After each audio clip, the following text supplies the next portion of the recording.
আমাদের overall industrial যে safety শুধু এনআর গ্রুপ না, পুরো বাংলাদেশেই এটা আসলে আমরা ভাবে এটাকে করতে পারি, তিন স্তরে এটাকে দেখতে পারি। প্রথমত হচ্ছে যে আমাদের যে কার্যক্ষেত্রে যারা ওয়ার্ক করে ওই ওয়ার্কিং এনভায়রনমেন্টের একটা নিজস্ব সেফটি আছে। ওই ওয়ার্কিং এনভায়রনমেন্টের সেফটিটাকে এনশিওর করা, এখানে জি। বিভিন্ন ধরনের মেশিনারিজ থাকে এবং আমাদের ওই ওয়ার্কিং এনভায়রনমেন্টে যারা কাজ করে কোনো ইনসিডেন্ট হলে তখন তাদের ওইখান থেকে বের হয়ে আসা, পর্যাপ্ত পরিমাণে আপনার এক্সিট আছে কিনা এবং ওইখানে যে আমাদের আইলস মার্কগুলি থাকে সেগুলি ঠিকভাবে রাখা হয়েছে কিনা এবং ওইখানকার আপনার যেই বিভিন্ন দেখা যায় সবসময় একটা সেফটি নির্দেশনা যেগুলো নির্দেশনা, জি, সবসময় দেখা যায় যে আমাদের স্পেস একটা বড় সংকট সবসময় থাকে। দেখা গেল যে ওই জায়গাগুলিতে আমরা অনেক সময় একটু ভায়োলেশন করে জিনিসপত্র রাখা হয়, তখন কোনো ইনসিডেন্ট হইলে এইটা খুব ইম্পর্টেন্ট। এই ক্ষেত্রে আরেকটা বিষয় উল্লেখ করা যেতে পারে, আমরা ফায়ার এক্সটিংগুইশার রাখি বা ফায়ারের অন্য জিনিসগুলো রাখি কিন্তু সামনে অবস্ট্রাকশন দিয়ে রাখি। এই অগ্নি দুর্ঘটনার সময় এটা ইউজ করতে ফায়ার এক্সটিংগুইশার ইউজ করতে পারি, অসুবিধার সৃষ্টি হয়, ওটা তো অ্যাক্সেসই করতে পারি না, অ্যাক্সেসই করতে পারি অবস্ট্রাকলের জি কারণে। জি এইগুলি অবশ্য আমাদের বিভিন্ন সময়ে যারা নাকি ওইখানে এই রিলেটেড লোক আছেন ওনারা ইন্সপেকশন করেন এবং ইন্সপেকশন করে যদি এরকম ব্যত্যয় পাওয়া যায় তাদেরকে অ্যাডভাইস করা হয়। সেকেন্ডটা কি বলছিলেন আর আপনি? সেকেন্ড হচ্ছে যে মেশিনারি যেগুলি আনা হয় বাইরে থেকে, এই মেশিনারিরই কিন্তু একটা ওন সেফটি আছে, সেফটি ডিভাইস থাকে এগুলি। এখন আপনি যত ভালো মেশিন নিয়ে আসবেন, আপনি জার্মানি থেকে একটা মেশিন নিয়ে আসলেন, আবার চায়না থেকে একটা মেশিন নিয়ে আসলেন, এই দুইটার মধ্যে যদি আপনি দামের কথা বলেন আর যদি আপনি ওইদিকে কনসিডার করেন তখন অবশ্যই ভালো কোম্পানির মেশিন ওইটাতে সেফটিটা একটু বেশি থাকবে, ওইটার ওন সেফটি থাকবে যে কোনো ধরনের অ্যাক্সিডেন্ট হইতে গেলে এটা নিজেই শাটডাউন হয়ে যাবে। আমরা কি তাহলে চায়নাটাই ব্যবহার করি যেটা কম দাম? অনেক, এটা ব্যাপারটা এরকম না, একটা মেশিনের ক্ষেত্রে আসলে আপনার ডিপেন্ড করবে যে এটা কোন কাজে ইউজ করা হচ্ছে। কাজটা যদি একদম হাই প্রোফাইলের কিছু না হয়, যদি নর্মাল হয় তাহলে আমাদের চায়না দিয়েও চলতে পারে, এটা কোনো বড় ব্যাপার না। কাজে এই মেশিনারিজের যে সেফটি, এই সেফটিটা একটা বড় জিনিস। আর অনেক সময় মেশিনারিজের সেফটি যে থাকে, যারা এই মেশিনটাকে ইউজ করে তারা কিন্তু এই সেফটিটাকে জানতে হবে যে এটা আসলে কোন ধরনের প্রপার ট্রেনিংটা দরকার। দরকার। কি বলছেন আরেকটা? আমি আরেকটা লাস্ট যেটা হচ্ছে মানে সার্বিকভাবে যে আপনার পুরো ফ্যাক্টরিগুলির সেফটি, যে কোনো ইনসিডেন্ট তো এটা হইতেই পারে, যেটা আমরা অলরেডি বিভিন্নভাবে হচ্ছে বিভিন্ন জায়গায়। এটার পরে যে রিয়াকশান আমাদের, এই রিয়াকশানটা কত তড়িৎ এবং এটার জন্য আমরা পর্যাপ্তভাবে তৈরি আছে কিনা, আমরা তৈরি আছি কিনা, যেটা নাকি আমাদের ধরেন বিভিন্ন ওনারা হয়তো এইগুলি আমাদেরকে দিয়ে থাকে। যে আমাদের হাইড্রেন্ট সিস্টেম প্রথমত আসে, তারপরে আসে আমাদের যেখানে উঁচু উঁচু বিল্ডিং যেখানে, সেখানে আমাদের থাকে স্প্রিংকলার সিস্টেম থাকে। এবং আমাদের এছাড়াও যে যদি আমাদের যে ট্রেনিংয়ের কথাটা যেটা আপনি বলছিলেন, যে এটা খুবই গুরুত্বপূর্ণ একটা বিষয়, যে আমাদের একটা থিওরি আছে 6+6+6, মানে আপনার ফায়ার ফাইটিংয়ে থাকবে 6%, ওয়ার্কারদের মধ্যে নেবেন 6%, আবার আমাদের 6% ট্রেন লোক থাকবে।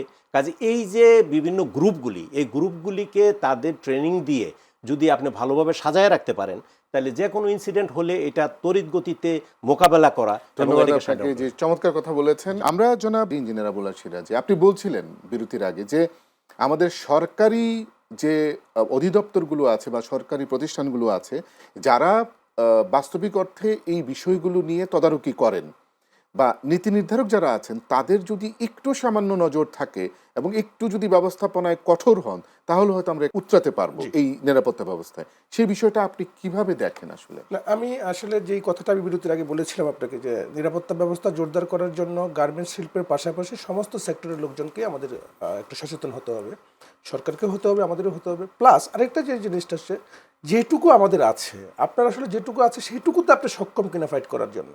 আপনি যদি দেখেন যে আমাদের এয়ারপোর্টের যে ইনসিডেন্টটা কিছুদিন আগে হয়েছে, এটা ক্ষয়ক্ষতির পরিমাণ কি সেটা বড় কথা না, কিন্তু আমাদের যে ইমেজ নিয়ে যে প্রশ্নটা করেছে পুরো বিশ্বব্যাপী, এটা কিন্তু দেশের জন্য একটা মারাত্মক ক্ষতি হয়েছে। একটা এয়ারপোর্টের যখন আপনি অ্যাপ্রুভাল পেতে যায়, সর্বোচ্চ প্রযুক্তি ওখানে থাকতে হয়, ডেফিনেটলি আমাদেরও ছিল, খুবই সফিস্টিকেটেড এবং খুবই কেপেবল একটা সিস্টেম ওখানে ডেভেলপ করা আছে। আদারওয়াইজ তো আপনি এয়ারলাইন্সগুলো এখানে আসতেই পারবেন। আমাদেরও সেটা ছিল, বাট আমরা হয়তো সক্ষম ছিলাম না তড়িৎ গতিতে ফাইট করতে। এবং এটা তো অটোমেটিক সিস্টেম ছিল, এটা সিস্টেমটা ইটসেলফ ফাংশন করার কথা ছিল। হ্যাঁ, যেমন আপনি ধরেন যে স্প্রিংকলার সিস্টেম যেটা হচ্ছে, এটা নির্দিষ্ট টেম্পারেচার গেলে সে ফাংশন করবে। ওখানেও এই সিস্টেমগুলো ছিল, কিন্তু কেন ফাংশন করে নাই? এটা কি মানে মেনটেন্যান্সের যে ল্যাক অফ মেনটেন্যান্স থাকতে পারে? সিস্টেম আপনি ইনস্টল করেছেন, বছরকে বছর আপনি ফলো আপ করলেন না, আপনার পাম্প আদৌ চলে কিনা ইমার্জেন্সিতে, আপনার পানির সোর্স ইমার্জেন্সিতে আছে কিনা, আপনার স্প্রিংকলার ফাংশন করছে কিনা, সেই মনিটরিংগুলো হয়তো বা ছিল না। যেমন ধরেন আপনার প্রাইভেট সেক্টরে যেই ফায়ার সেফটিগুলো ইনস্টল করা হয়েছে, এগুলো কোটি কোটি টাকা খরচ করা হয়েছে। একটা ইন্ডাস্ট্রিতে ধরেন আপনি যদি কারো স্প্রিংকলার সিস্টেম লাগে, তার 2 কোটি, 2.5 কোটি, 3 কোটি টাকা খরচ হয়েছে। সে কিন্তু ওই টাকার দরদে হলো তার সিস্টেমটাকে চেক করে, প্রপারলি পিরিয়ডিক মেনটেন্যান্স করে, যে ঠিকমতো ফাংশন করে কিনা। বাট আমাদের গভর্নমেন্টের যে ইন্ডাস্ট্রিগুলো আছে বা গভর্নমেন্টের যে সেক্টরগুলো আছে, ওখানে যে সিস্টেমগুলো ধরেন 20 বছর 50 বছর আগে ইনস্টল করা হয়েছে, এই জায়গাগুলোতে কিন্তু একটু সরকারের নজর দিতে হবে যে টাকাটা জনগণের, টাকাটা সরকারের হোক, জনগণের টাকা, সেই সিস্টেমগুলো ফাংশন করছে কিনা এটা চেক করার জন্য আমার মনে হয় যে এখানে একটা মনিটরিং সেল থাকা উচিত। আমরা এবার জনাব হাওলাদার মঞ্জুর হোসাইন, আমরা যেটুকু কথা বলছিলাম, আপনি অফ দ্য রেকর্ডে বলছিলেন বাংলাদেশ সরকারের ফায়ার সার্ভিস সিভিল ডিফেন্সের পক্ষ থেকে, যেহেতু তারা অথরিটি, ওরা একটা ব্যবস্থাপনা করেছে, দীর্ঘদিন থেকে এটা পরিচালনা করছেন, যেমন ফায়ার সেফটি প্ল্যান বাধ্যতামূলক করেছেন হাই রাইজ বিল্ডিং এর ক্ষেত্রে, কমার্শিয়াল হোক আর রেসিডেন্সিয়াল হোক। এই বিষয় নিয়ে তারা কি কতটা কঠোর, এটা কতটা কার্যকরী হচ্ছে?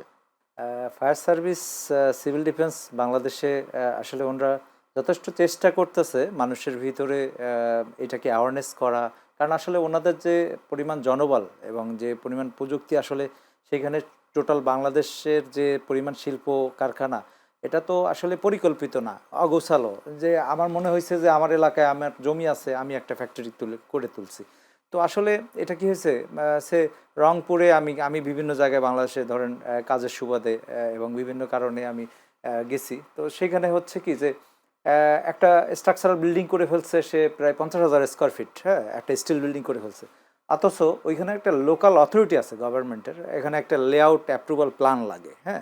তো সে আসলে জানেই না উনি যে এটা একটা অ্যাপ্রুভাল লেআউট প্ল্যান নিতে হয়।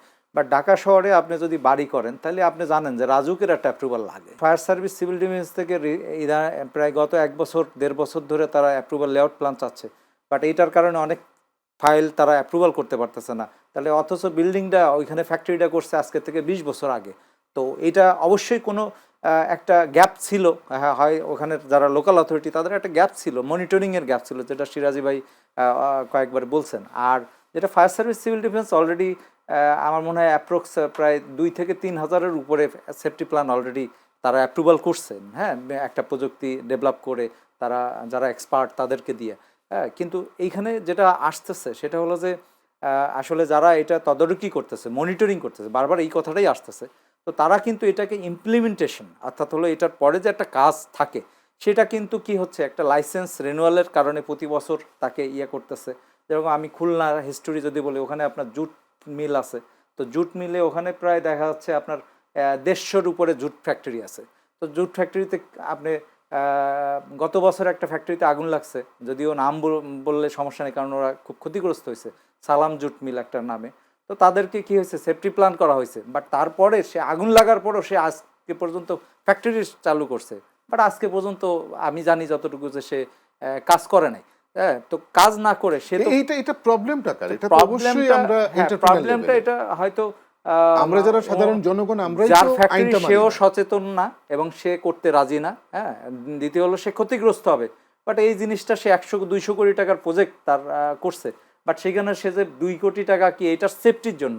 আসলে দেখেন, এটা আসলে আমরা খুব হাসপাতালের ক্ষেত্রে ডাক্তারদের খুব মূল্যায়ন করি, আপনি জানেন, গেলে অসুস্থ হলে একটা মেডিসিন দেয়। আমাদের 30 সেকেন্ড সময় আছে। ওকে, ঠিক আছে। তো সেই ক্ষেত্রে কি হচ্ছে যে আমরা আসলে ট্রিটমেন্টটা পাই, বাট এইখানে কি হচ্ছে, একটা আগুন মানুষের জীবন শেষ করে দিচ্ছে, অ্যাসেট শেষ করে দিচ্ছে, বাট তারপরে আমরা সচেতন না। তো আমাদের সচেতন হতে হবে। ধন্যবাদ জি, আপনাকে, thank you. আপনাদের সবাইকে ধন্যবাদ চ্যানেল এসে এই অনুষ্ঠানে যোগ দেওয়ার জন্য, আপনাদেরকে ধন্যবাদ।